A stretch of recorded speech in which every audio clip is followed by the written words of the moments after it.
Ce matin-là, le milliardaire Augusto Valença rit de la seule personne qui pourrait changer son destin pour toujours. Et à cet instant, sans s'en rendre compte, il ouvrit la porte à quelque chose qu'il ne pourrait plus jamais contrôler ensuite. Augusto se trouvait à l'entrée de la demeure, assis dans son fauteuil roulant luxueux conduit par un garde du corps, lorsque ses yeux s'arrêtèrent de l'autre côté de la rue. Un garçon maigre, aux vêtements usés, au regard ferme et silencieux, observait tout sans rien demander. Cela, pour Augusto, était presque une invitation. Il cherchait toujours quelqu'un à rabaisser, quelqu'un pour prouver qu'il avait encore du pouvoir. Et à ce moment-là, ce garçon semblait parfait pour cela. Il sourit de côté, éleva la voix et dit, assez fort pour que tout le monde entende, « Si tu me fais marcher, je te donne 1 million. » Juste après vint le rire, vide, cruel, habitué à blesser. Les gardes du corps échangèrent des regards. La femme de ménage baissa la tête, mais le garçon ne bougea pas de sa place. Il traversa la rue lentement, sans hâte, comme si chaque pas avait un but. Il s'arrêta devant Augusto, le regarda directement dans les yeux et dit avec calme, « Préparez le chèque. » Le silence tomba lourdement. Augusto ne s'attendait pas à une réponse, encore moins à celle-là. Cela ne ressemblait pas à un défi, cela ressemblait à une certitude. Et c'est cela qui le dérangea. Il essaya de rire à nouveau, mais le rire sortit étrange, sans force. « Tu sais à qui tu parles » demanda-t-il avec dédain. Le garçon acquiesça. « Je sais. » Augusto plissa les yeux. « Alors tu devrais savoir que tu n'as aucune chance. » Le garçon respira profondément. « Celui qui ne marche pas ne va nulle part non plus. » Cette phrase traversa Augusto comme quelque chose qu'il ne pouvait ignorer. Le médecin à ses côtés tenta d'intervenir, mais fut interrompu par un geste sec. Le milliardaire n'aimait pas être contredit, encore moins par quelqu'un d'invisible pour le monde. Pourtant, il y avait quelque chose de différent chez ce garçon. Ce n'était pas l'apparence, ni la pauvreté. C'était le calme. Un calme qu'Augusto avait perdu depuis des années. Il tourna le visage, essayant de mettre fin à cela, mais ne put s'empêcher de regarder à nouveau pendant que le garçon s'éloignait. Cette assurance continua à résonner en lui.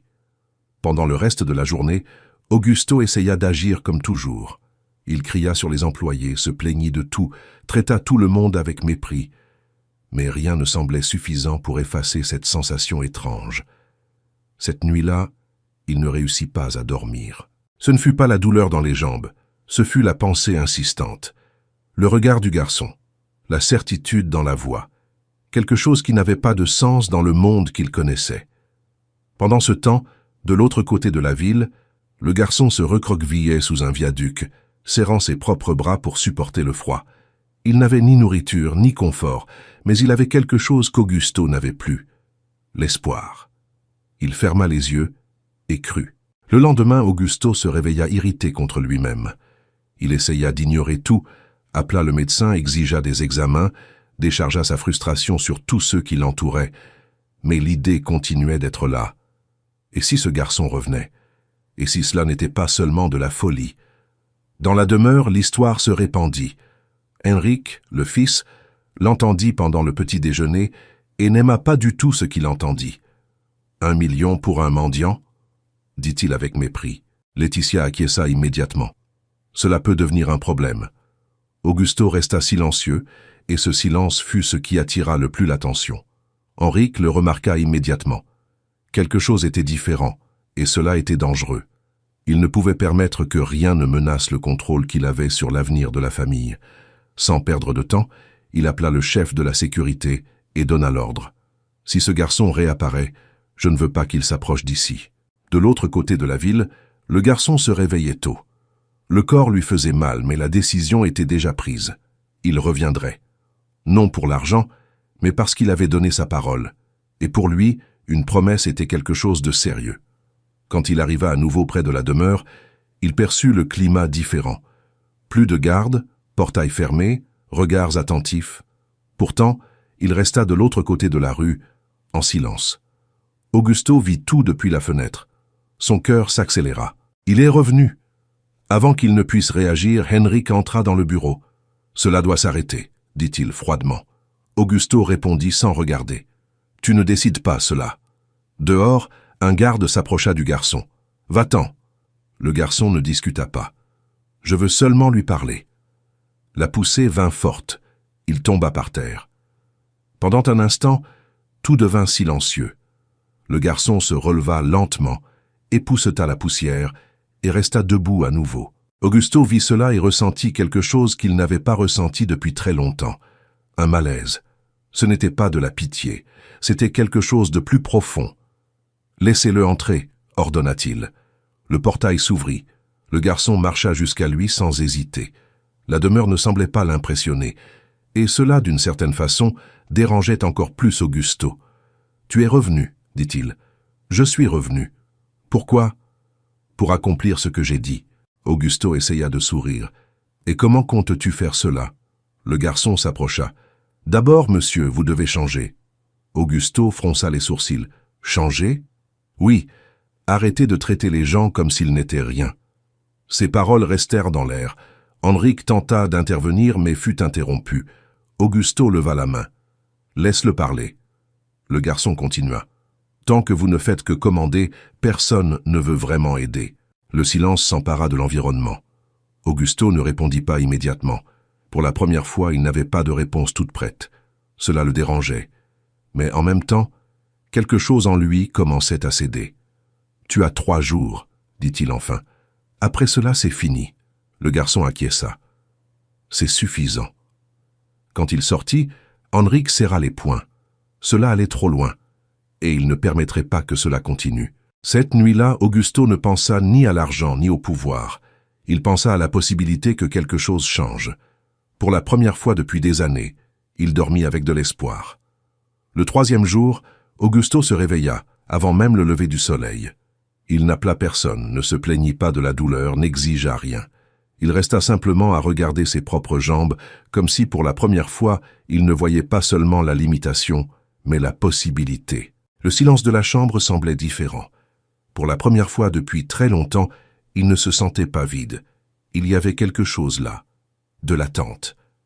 Pendant ce temps, dans l'autre aile de la demeure, Henrique était déjà réveillé depuis des heures. Il n'avait pas bien dormi. L'idée de perdre le contrôle, de voir son père changer, de voir ce garçon influencer tout, le rendait inquiet. Il appela à nouveau le chef de la sécurité. « Aujourd'hui, cela se termine, » dit-il avec froideur. L'homme acquiesça sans questionner. Ordre clair. Aucune erreur. Laetitia, de son côté, observait tout avec un regard calculateur.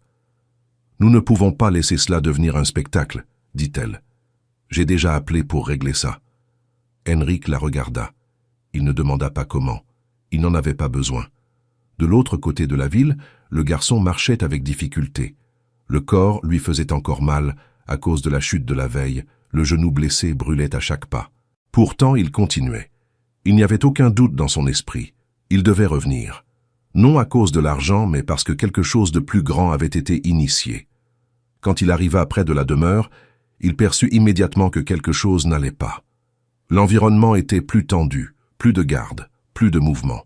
Pourtant, il s'arrêta de l'autre côté de la rue, comme toujours. Il attendit. Augusto était déjà à la fenêtre. Son cœur battit plus vite. « Il est venu », murmura-t-il. Il essaya d'aller jusqu'à la porte, mais Henrique apparut sur son chemin. « Cela a déjà dépassé les limites », dit-il. Augusto ne répondit pas immédiatement. Il regarda simplement son fils. Et dans ce regard, il y avait quelque chose que Henrique ne voyait pas depuis des années. De la détermination. « Sors », dit Augusto fermement. Henrique hésita une seconde, mais recula. Dehors, 2 gardes traversèrent la rue rapidement. « Tu n'as pas été averti ?» dit l'un d'eux. Le garçon répondit avec calme. « Je suis seulement venu accomplir ce qui était convenu. » La poussée fut plus forte cette fois. Il tomba avec plus de violence. L'impact arracha un petit son de douleur, mais il ne se plaignit pas. Il ferma simplement les yeux un instant et respira profondément. Augusto vit tout. Il essaya d'avancer plus vite, mais la chaise ne répondait pas à la vitesse qu'il voulait. « Arrêtez ça !» cria-t-il. Mais sa voix n'arriva pas à temps. Une voiture de police s'arrêta devant la demeure. 2 policiers descendirent rapidement. « Que se passe-t-il ici ?» L'un des gardes répondit immédiatement « Tentative d'invasion ». Le garçon essaya de parler, mais fut interrompu. Henrique apparut aux côtés des policiers. Ce garçon a déjà été averti plusieurs fois. Les paroles étaient froides, calculées. Laetitia observait de loin, en silence, satisfaite du tour que prenaient les choses. Augusto sentit sa poitrine se serrer. Quelque chose n'allait pas. Très mal. « Ce n'est pas vrai !» tenta-t-il de crier à nouveau, mais il était trop loin. Les policiers mirent les mains sur le garçon. Il ne résista pas. Il ne cria pas. Il regarda simplement en direction de la demeure. Ses yeux rencontrèrent ceux d'Augusto. Et dans ce regard, il n'y avait pas de révolte. Il y avait de la tristesse et de la confiance, comme s'il croyait encore. Augusto porta la main à sa poitrine. « Je crois », dit-il bas, mais avec clarté. La voiture de police partit. Le silence qui resta fut lourd. Augusto demeura immobile, regardant le portail fermé. Pour la première fois, ce n'était pas le corps qui faillait. C'était le cœur qui faisait mal. Henrik laissa échapper lentement son souffle.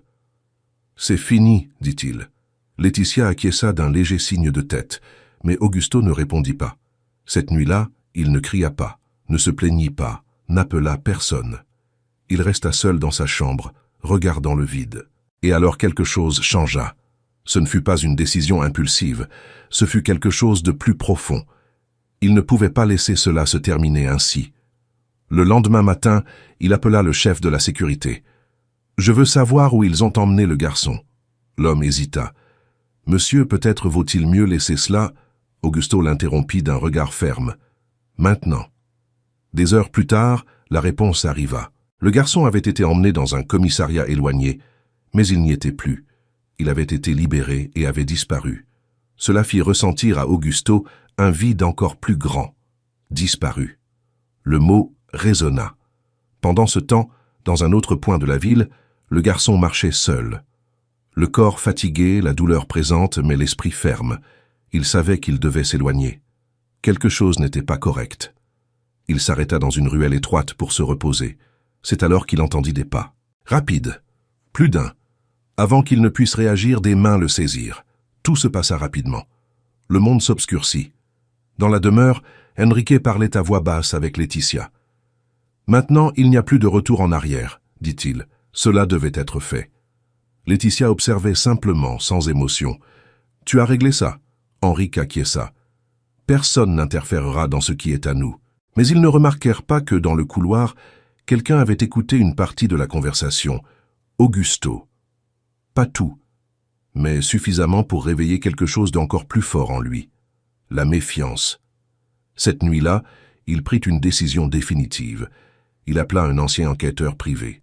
Un homme discret, expérimenté, qui avait déjà résolu des problèmes compliqués par le passé.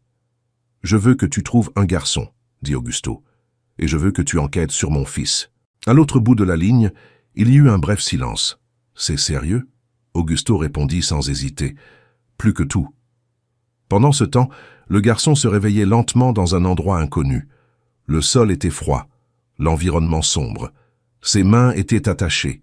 Il essaya de bouger mais n'y parvint pas. La peur apparut, mais ne prit pas le dessus. Il ferma les yeux, respira profondément et fit ce qu'il faisait toujours. Il crut. Des heures plus tard, des voix surgirent de l'extérieur. « Il est encore là. » Ça ne peut pas durer longtemps. Les paroles étaient froides, distantes, mais réelles. Dans la demeure, Augusto ne pouvait plus ignorer les signes. Tout était connecté. La chute, la police, la disparition. Rien ne semblait une coïncidence. Quand l'enquêteur revint avec les premières informations, Augusto sentit le monde autour de lui changer. Transfert d'argent, ordre caché, paiement aux gardes. Tout pointait vers l'intérieur de la propre maison, vers Henrique. La douleur qui vint ne fut pas physique, elle fut plus profonde. La trahison. Pourtant, il n'hésita pas. « Trouve le garçon, » dit-il. « Maintenant. » Dans le hangar sombre, le garçon entendit des pas s'approcher à nouveau. Cette fois plus fermes, plus décidées. La porte s'ouvrit. 2 ombres entrèrent. L'une d'elles portait quelque chose de lourd. Le silence devint encore plus dense. Le garçon ouvrit les yeux. Il ne dit rien. Il ne supplia pas. Il maintint simplement la foi. Et au même instant, au loin, un son commença à grandir. Des sirènes. Les sirènes s'approchèrent rapidement, rompant le silence du hangar. Des portes furent enfoncées, des voix fermes résonnèrent, et en quelques secondes tout changea. Le garçon fut retrouvé encore avec les yeux pleins de foi. Dans la demeure, Augusto reçut la nouvelle en silence, mais quelque chose en lui se reconstruisit enfin. Des jours plus tard, en retrouvant le garçon, il essaya de bouger le pied et réussit un petit mouvement. Ce ne fut pas un miracle instantané, ce fut un début. Augusto tint sa promesse, mais comprit que la véritable valeur n'était pas dans l'argent, mais dans la transformation. Parce que ce jour-là, celui qui apprit vraiment à marcher fut son cœur.